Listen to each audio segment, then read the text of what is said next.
Assalamualaikum warahmatullahi wabarakatuh. A'udzu billahi minasyaitonir rajim. Bismillahirrahmanirrahim. Alhamdulillahi rabbil alamin. Ar-Rahmanir Rahim. Maliki yaumiddin. Iyyaka na'budu wa iyyaka nasta'in. Ihdinas siratal mustaqim. Siratal ladzina an'amta 'alaihim ghairil maghdubi 'alaihim waladdallin. Bismillahirrahmanirrahim. Allahu la ilaha illa wal hayyul qayyum la ta'khudhuhu sinatun wa la nawm lahu ma fis samawati wa ma fil ardh man zalladzi yashfa'u indahu illa bi idznihi ya'lamu ma baina aydihim wa ma khalfahum wa la yuhituna bi syai'in min ilmihi illa bima syaa wasi'a kursiyyuhu samawati wal ardh wa la ya'uduhu hifdhuhuma wa huwal aliyyul azim. Bismillahirrahmanirrahim. Iqra bismi rabbikal ladzi khalaq khalaqal insana min 'alaq. Iqra wa rabbukal akram alladzi 'allama bil qalam 'allamal insana ma lam ya'lam kalla innal insana layatgha an ra'ahu istaghna inna ila rabbika ruj'a ara'aital ladzi yanha abadan isa shalla ara'aita in kazna lal huda au amara bit taqwa ara'aita in kazzaba wa tawalla alam ya'lam bi anna allaha yara kalla la illam yantahi lanasfa'an bin nasiyah nasiyatin kadhibatin khati'ah fal yad'u nadiyah sanad'us sabaniyah kalla la tuti'hu wasjud waqtarib. Assalamualaikum warahmatullahi wabarakatuh.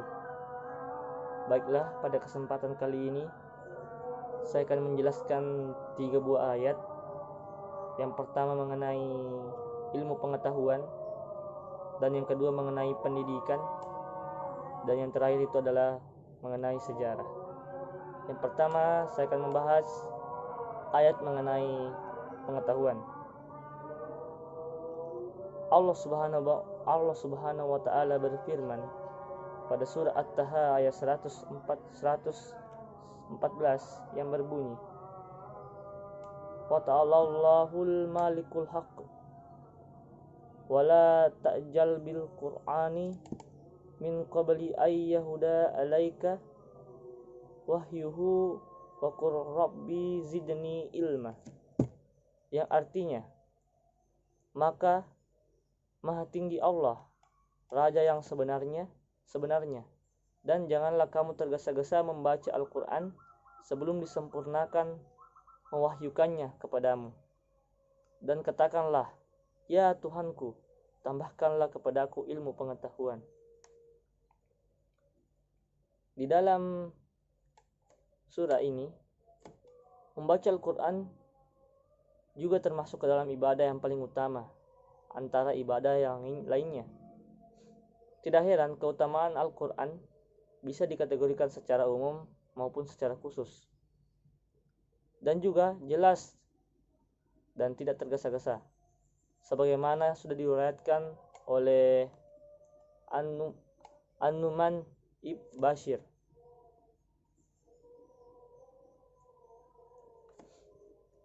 Yang artinya mengatakan bahwa Rasulullah SAW bersabda, sebaik-baiknya ibadahku umatku adalah orang yang membaca Al-Quran. Melansir dari NU Online, digambarkan dalam hadis Abu Daud, orang mukmin yang suka membaca Al-Quran seperti buah manis dan harum. Sementara bagi orang mukmin yang tidak suka membaca Al-Quran digambarkan sebuah buah yang manis namun tidak harum. Membaca Al-Quran sendiri, orang fasih yang suka membaca Al-Quran akan digambarkan seperti sebuah yang beraroma harum namun memiliki rasa pahit. Dan orang yang fasik dan tidak suka membaca Al-Quran akan digambarkan seperti buah yang pahit dan tidak beraroma. Jadi, di dalam ayat ini menjelaskan bahwa sebagai seorang umat muslim, kita harus rajin dalam membaca Al-Quran. Dan juga dalam membaca Al-Quran kita wajib untuk tidak tergesa-gesa dan dilantunkan dengan pelan dan benar sesuai dengan tajwid yang ada. Baik, lanjut ke ayat kedua mengenai pendidikan. Allah Subhanahu wa taala berfirman dalam surah Al-Isra ayat 24 yang berbunyi, waqfid lahuma jannahaz zulil minar rahmati waqur rabbirhamhuma kama rabbayani sagira, yang artinya, dan rendahkanlah dirimu terhadap mereka berdua dengan penuh kesayangan dan ucapkanlah, wahai Tuhanku, kasihanilah mereka berdua sebagaimana mereka menyayangiku waktu kecil. Tafsir Quran surah Al-Isra ayat 24 berarti bahwa, dan rendahkanlah dirimu terhadap kedua dengan penuh kasih sayang. Katakanlah, wahai Tuhanku, sayangilah, rahmatilah mereka berdua sebagaimana waktu saya kecil. Pengawasan Syakir Dr. Salih bin Abdullah bin Humaid, Imam Masjidil Haram, mengatakan bahwa memohonlah kepada Tuhanmu agar berkenan menyayangi mereka berdua, rahmatnya yang luas semasa mereka hidup maupun semasa mereka setelah wafat, sebagaimana mereka dahulu bersabar mendidikmu semasa kecil dan tidak berdaya lagi dan tidak mempunyai kekuatan. Makna dari surah tersebut adalah kita sebagai seorang anak dalam keadaan kedua orang tua sudah berumur lanjut dan berada dalam pemeliharaanmu, boleh jadi suatu waktu engkau berbuat kesalahan secara tidak sengaja atau secara terpaksa. Dalam keadaan demikian, ketahuilah bahwa Tuhanmu lebih mengetahui apa yang ada dalam hatimu. Jika engkau orang-orang yang baik dan tulus mengasihani kedua orang tuamu dan berbakti kepada keduanya dengan sepenuh hatimu, maka Allah akan mengetahuinya. Mohon ampunlah kepada Tuhanmu, maka sesungguh-sungguh Dia Maha Pengampun bagi orang-orang yang bertobat dan menyertainya dalam berbuat kebaikan. Baiklah, lanjut ke ayat ketiga yang mengenai sejarah. Dalam surah Al-Asr, Allah Subhanahu wa taala berfirman yang berbunyi, wal asr innal insana lafi khusr illa alladziina aamanu wa 'amilus shalihati wa tawashaw bil haqq wa tawashaw bis sabr, yang artinya, demi masa,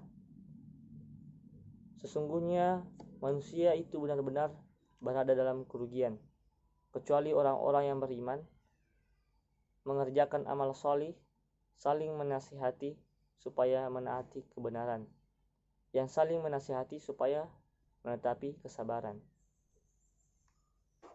Sejarah dan peradaban Islam merupakan bagian penting yang tidak mungkin dipisahkan di kehidupan umat muslim. Dari masa ke masa, berapa tidak dan memahami sejarah dengan baik dan benar, kaum muslimin bisa bercermin untuk mengambil hikmah dari sejarah-sejarah yang lalu, dijadikan sebuah pelajaran hingga nantinya bermanfaat bagi kehidupan kita. Dalam peristiwa-peristiwa sejarah terdapat banyak pula pelajaran yang dapat kita ambil yang dapat bermanfaat bagi kita semua. Kisah keteladanan dan penuh keimanan kisah para nabi adalah termasuk sebab utama untuk mengokohkan penyempurnaan keimanan dalam hati seseorang. Allah Azza wa Jalla berfirman yang artinya, dan semua kisah para rasul kami ceritakan kepadamu. Ialah kisah-kisah dengan kami teguhkan hatimu, dan di dalam surat ini telah datang kepadamu kebenaran serta pengajaran dan peringatan bagi orang-orang yang beriman. Jadi, makna sejarah adalah sebagai hudan, yang artinya memberi petunjuk arah bagi manusia. Orang yang memahami sejarah akan mengerti bahwa kehidupan ini dimulai dari mana, bagaimana menjalani hidup yang sebenarnya, dan kemana perjalanan akhir hidup ini. Jadi, sejarah akan menerangi setiap langkah yang akan kita tuju, sedang akan dijalani. Baiklah, mungkin cukup sekian penjelasan dari saya mengenai 3 ayat, yaitu pertama adalah ilmu pengetahuan, dan yang kedua adalah pendidikan, dan terakhir adalah sejarah. Mohon lebih dan kurangnya mohon dimaafkan. Assalamualaikum warahmatullahi wabarakatuh.